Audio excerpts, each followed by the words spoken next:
Well, thank you everyone so much for joining me tonight. I'm Julia Jessen. I'm the Curator of Collections and Exhibitions at the Cedar Rapids Museum of Art. And tonight, this is one of our one night stand presentations. So this is where we look at one work of art by one artist for one night. And tonight, that work is Takashi Murakami's Oval Cosmos Ball, also known as Mr. Wink, from 2000. This piece is currently on view in the exhibition Surprise, the new curator's surprise finds from the collection, which will be on view through January 21st. So if you haven't stopped in yet, you can see this piece in person. This work is about 10 inches high. It sits on a base with these little same eyes that also wrap around the head of the figure. On top of the base is a plastic flowered ball with widely smiling flowers looking out at us in bright colors, repeated endlessly over its surface. And on top of this, we have Oval, which is an original character created by Murakami. He's seated in this somewhat loose lotus position. And at first glance, this is, a happy, kind of innocent character, but the features are exaggerated and multiplied in such a way that they become almost menacing and almost grotesque.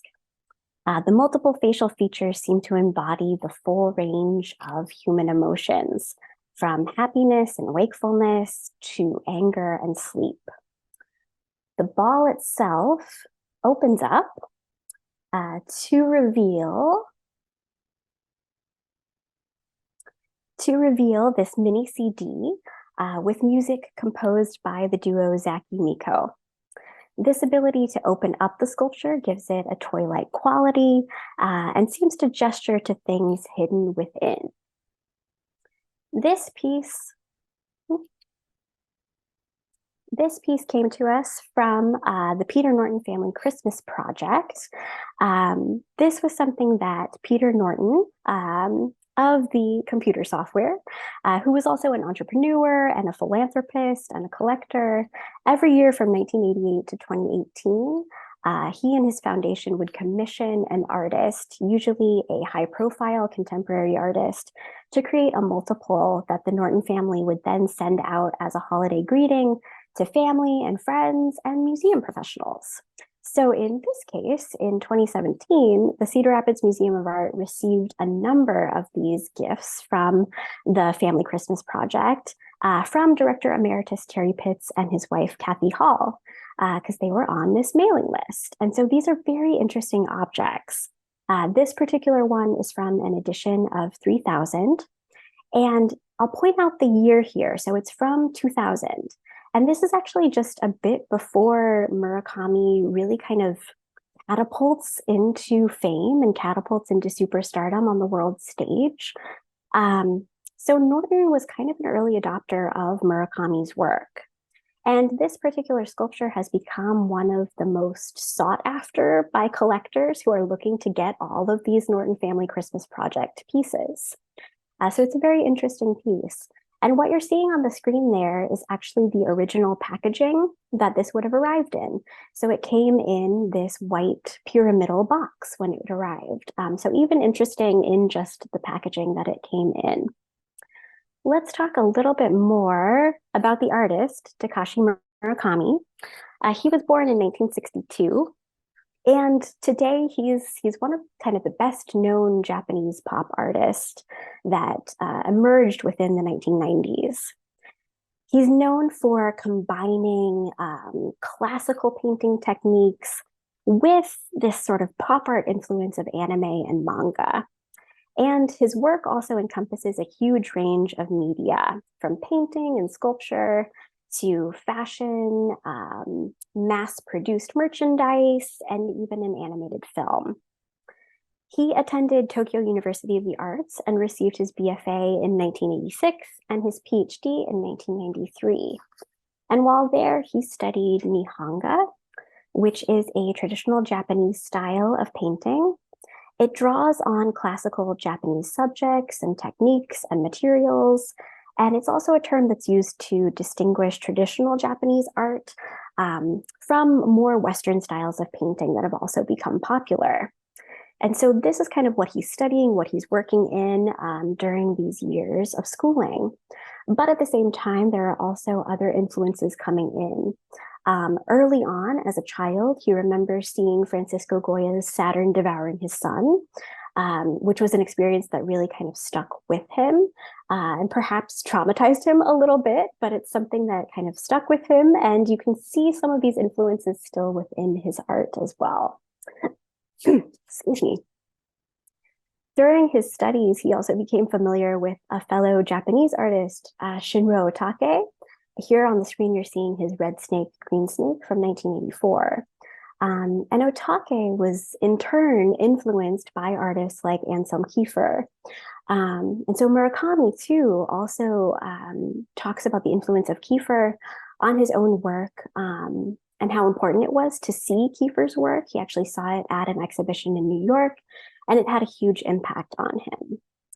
So these are kind of some of the references that he's thinking about and working in throughout his studies and as he's sort of becoming an artist in his own right. He ends up incorporating within his style elements of traditional Nihonga, as well as ukiyo-e prints. This is kind of an early work from Murakami from 1986, where we're seeing some of that kind of come to the fore, some of that present. And then a little bit later in the 90s, when he's more so coming into his own, incorporating these kind of cartoonish figures, these elements of kind of cartoonish comic book characters. But at the same time, that background is built up of all of these layers of acrylic paint, which have then been kind of sanded down and built back up, very much in keeping with traditional Japanese painting styles. So still incorporating these things within his work. He also, of course, like I've sort of alluded to and mentioned, is very interested in Japanese animation and contemporary anime, as well as manga and comic books. So he considers himself an otaku, which is a person who's kind of obsessed with this juvenile culture, toys, anime, video games. But he really clarifies it's not really a cool thing. He's sort of a science fiction geek, an obsessive manga fan. And Murakami actually argues that it's within these pop culture things like anime and manga that Japan kind of deals with and expresses its experiences after World War II and after the atomic bomb.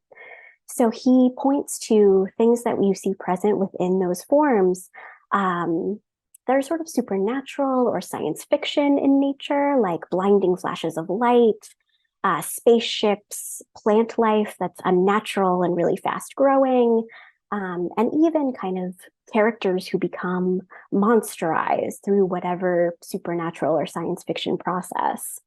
And so he actually looks at that as expressing more so post-World War II Japan than fine art.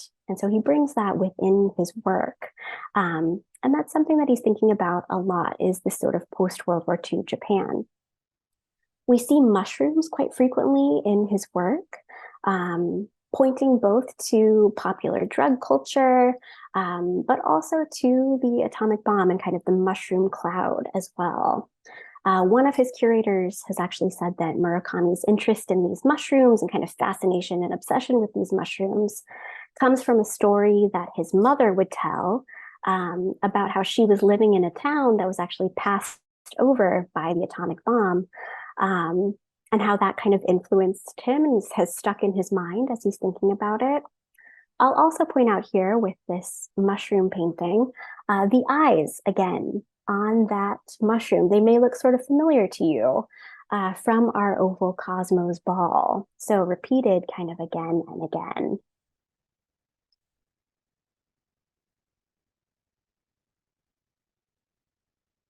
Murakami is also very interested in pop art, particularly Andy Warhol. Murakami started his own studio, Hereupon Factory, and that title, Hereupon Factory, is very much drawing from Warhol's factory in its inspiration. And this started as a very small workshop in the 90s of people helping with his sculptures and paintings, and that scale of production really grew. And so by 2008, it had evolved into an art production and management corporation called Kai Kai Kiki. And we'll talk a little bit more about that in a minute.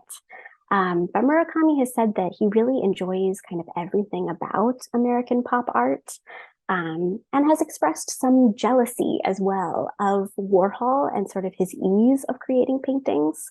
Um, Although he's influenced by Warhol and bringing him into his practice, there are very strong differences between the two artists. Warhol, of course, would embrace mistakes and accidents in his work, whereas Murakami is known to be very exacting and specific, and also known for a really high quality of craftsmanship.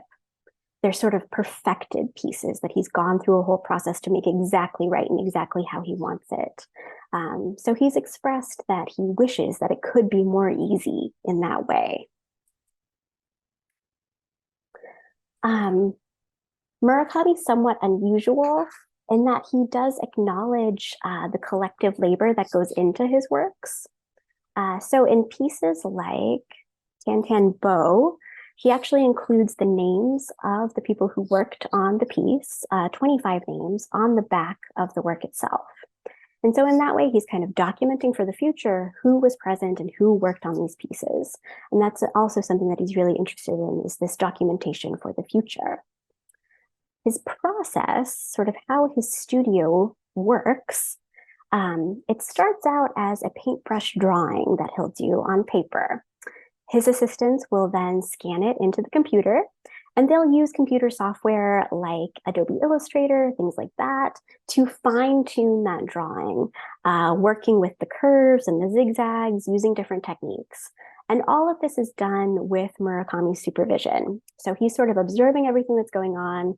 He's giving yeses and nos based on any changes that are happening. And the design goes back and forth in that way until Murakami is satisfied with the picture. At that time, it gets sent to the painting studio for execution. And once it reaches that point, there's very little room for interpretation. Murakami is very much in charge of his own vision. And so there's little room for creative interpretation by his assistants in the studio. In his sculptural work, the process is a little bit different. It's a little bit more involved because you're working with, mass and depth as well, not just kind of a two-dimensional product, but similar in some ways to that initial kind of process. Taikai Kiki, the studio that I mentioned, or his corporation, the name of that, it actually comes from these two characters that he's created, Taikai and Kiki, and they're pictured here in this work. Taikai is the white bunny, and Kiki is this wild, three-eyed pink mouse with fangs. Both of these figures have animal ears as well as human ears. So again, kind of suggesting this listening aspect, suggesting that the company itself is all ears, while also lending itself again back to that sort of sci-fi, supernatural element that Murakami has present throughout many of his works. Murakami is really well known for his theory called superflat, which he originated around 2000 and in which he works. This is a style that kind of rides the line between fine art and popular culture. It's a mixing of high and low, east and west. And it's really kind of a recognition that there are elements of Japanese art that have been in place historically, such as shallow space and bold outlines, that have then continued throughout the trajectory of Japanese art and are still present today in more popular culture forms like cartoons and comics that the youth culture is very interested in. So it's these threads that kind of tie together these historic forms with these kind of modern day things. And Murakami views them as a symbol of the reality of Japan as a nation defeated in war, and kind of how that's been expressed within their art forms. He really rejects and pushes against the notion that it's just a Japanese version of pop art. Although he definitely is influenced by Warhol and pop art and pays his kind of respects to that form, he sees this as very much its own unique thing that's informed by the unique Japanese culture. Um, One of the hallmarks, too, of Superflat and of his work is a blending with commercialism. And this is exemplified in some of his different collaborations that he's had over the years. One of them was with Louis Vuitton in 2002. Marc Jacobs was the then creative director of the brand, and he invited Murakami to put his own spin on the brand's kind of iconic monogram, design. And so Murakami produced three different versions of his own spin on that design that went into production. And one of them was this one that you're seeing on the screen, this sort of candy colored monogram on a white background. They also did it in a black background. And this became wildly popular, hugely successful. It actually got put into place in the standard line for Louis Vuitton. And if you think back to the early 2000s and imagine paparazzi photos of a celebrity or a starlet from that time period, you might recognize this because a lot of them were carrying this bag. So this is one of those instances where Murakami really kind of enters the popular culture zeitgeist. And name recognition for him really grows from this initial collaboration. Murakami has also he's also worked this sort of commercialism into his exhibitions as well.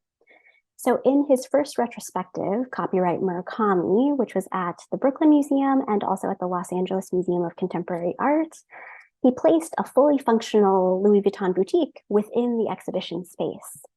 So again, blending high and low, blending high fine art and commercialism.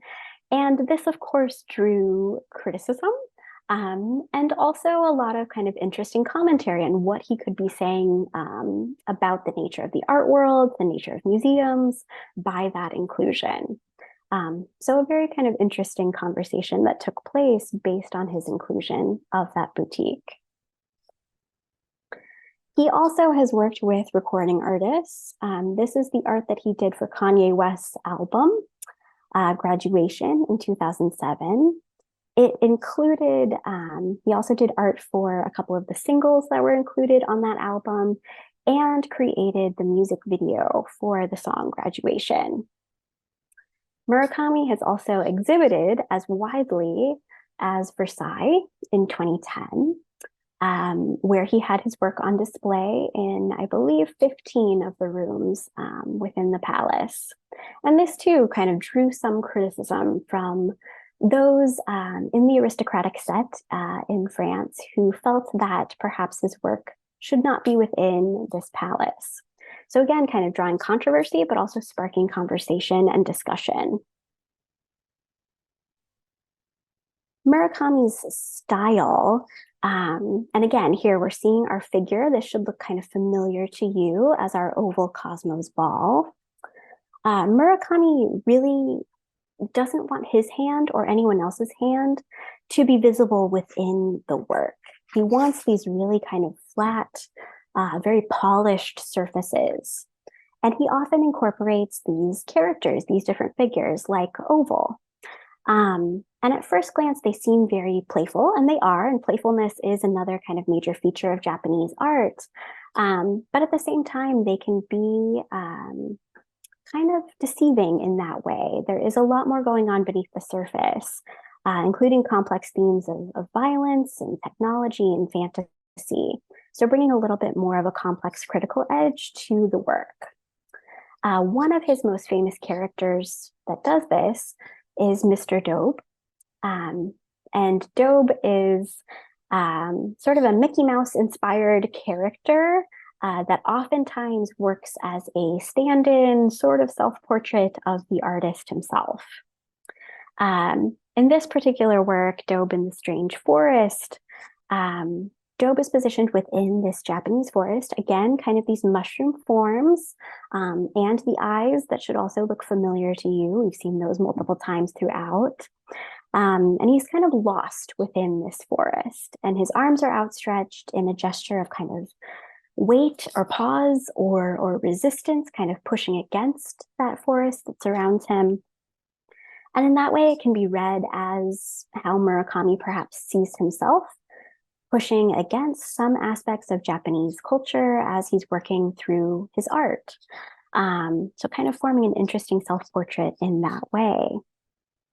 Let's return now to where we started with Oval, Cosmo's Ball. And let's talk a little bit more about some of the motifs that are present here. So, of course, we've got our cartoon character called Oval. Oval is this meditating figure that's loosely based on a Japanese Buddha sculpture. And this is one of the first iterations of the character. And we saw another just recently, but he also would do it in different forms, like this oval Buddha. This one is in silver. He also did it in platinum and gold. This is something that he worked on for quite a long time, 7 years, and ended up completing it before his retrospective exhibition. The figure here is also in that half lotus position. He's got that spiky hair on top of his head, just like our oval. And in this case, Oval actually is two-faced. He's got the kind of frontal face, which is, again, sort of a loose self-portrait of the artist. There's a little goatee going on. It's kind of hard to see because of the shiny quality of the material, but it's a self-portrait on the front. And on the back, you've got that gaping mouth with these sharp, spiky teeth and this sort of ridged back down the spine there. And although our oval doesn't have kind of that two-faced nature, we do have those eyes that wrap all the way around the head and a mouth that's also at the back as well. So kind of leaning in that direction without kind of going fully toward what we have with the oval Buddha there. The entire structure sits on a squashed elephant form, and it's a piece that's drawn some kind of interesting conversations as well. Because Buddha, of course, is meant to be this transcendent being who is reassuring and serene and kind of showing us that everything will be okay in the next life. But this figure, inspired by Buddha, does not do that at all. This is a figure that is disturbing, makes us feel perhaps kind of uncomfortable. We're not sure what to think about this figure. And so it's been described as a post-atomic Buddha by some people who have seen it. So thinking about it in that way, how even that idea of what is comforting and reassuring changes in the wake of kind of that trauma and tragedy. The next element, of course, is our flower ball. And these flowers, again, are one of the most kind of ubiquitous things that Murakami is known for, particularly these flower field paintings. And the flower paintings sometimes get a bit of a bad rap because people view them as maybe the least edgy, the least engaging of his artworks. But one can also consider that with these flower forms, Murakami has added this big, wide open, smiling mouth. And in Japan, culturally, having your mouth wide open is kind of a rude gesture to do. So in that way, the paintings themselves become a little bit subversive in that way and maybe a little more challenging than they appear at first glance. The piece on the right, which also incorporates that flower ball, Flower Matango, is inspired by a Japanese movie from 1963, where a group of people get stranded on an island and these monstrous mushrooms kind of come to life and take over. So Murakami is thinking of his own smiling flowers in that way as something that is growing and taking over the gallery space, the exhibition space, like those mushrooms, kind of multiplying and growing as it spreads across the space. And finally, those eyes, again, that we saw kind of again and again throughout the presentation. These two perhaps make us feel a little uneasy or a little disturbed in a way, because again, they're repeated again and again, multiplied again and again in almost this science fiction, disembodied eye, multiplied eye, effects of radiation kind of sense. The eyes themselves are large and have this little tiny pupil. So they appear kind of startled and startle us as we're looking at them. even as they have kind of different states of open and closed. Some have kind of the little eyelashes and some don't. So this too, it's something that's kind of ever present in his work.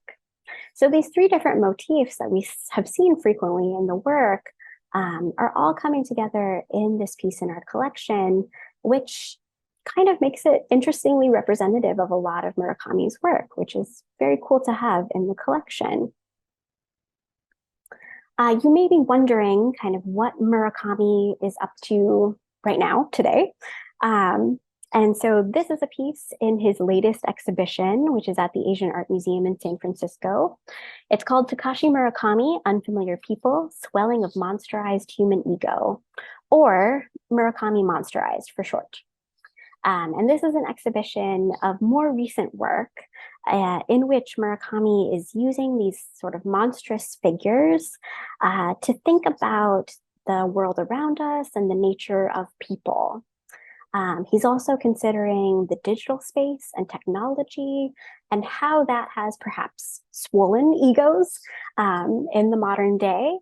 And he's thinking about the pandemic and how that impacted people as well, made them perhaps become more skeptical and uncertain. So he's considering all of these things in the work through this exhibition called Monsterized. And the curator for that exhibition is also considering how monsters have kind of played out in Japanese art over time as well, and making a connection to that lineage.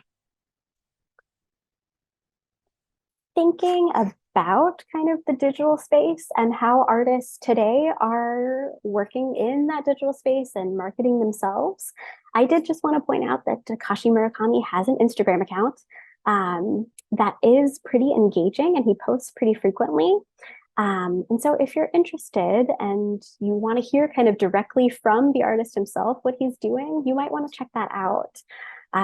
He talks not only about his art and about exhibitions that are going on, as well as promoting anything that Kai Kai Kiki is doing and working on. And occasionally he'll also post multi-post almost essays on things that he finds interesting. So one was a review of the latest film from Hayao Miyazaki, who's one of his heroes.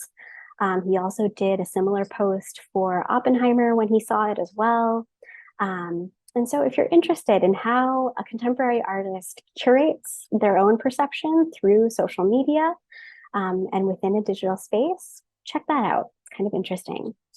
And then finally, I had hoped to be able to play the music that is on the little CD inside of our Oval Cosmos ball.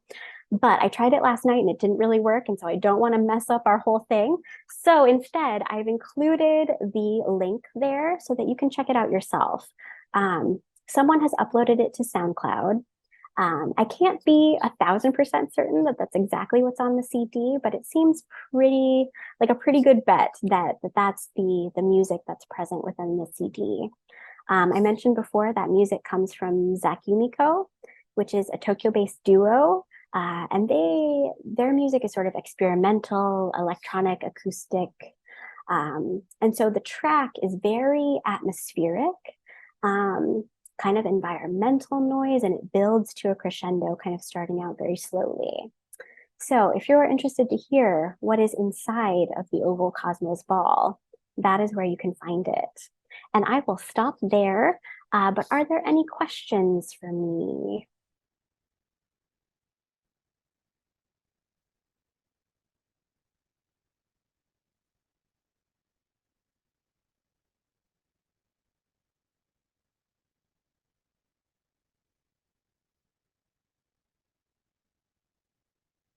Right. Well, that is perfectly okay. Thank you all so much for joining me tonight. I really appreciate it. And I hope you learned a little something more about Murakami.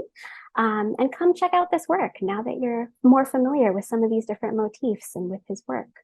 So thank you so much and enjoy the rest of your night. Bye-bye.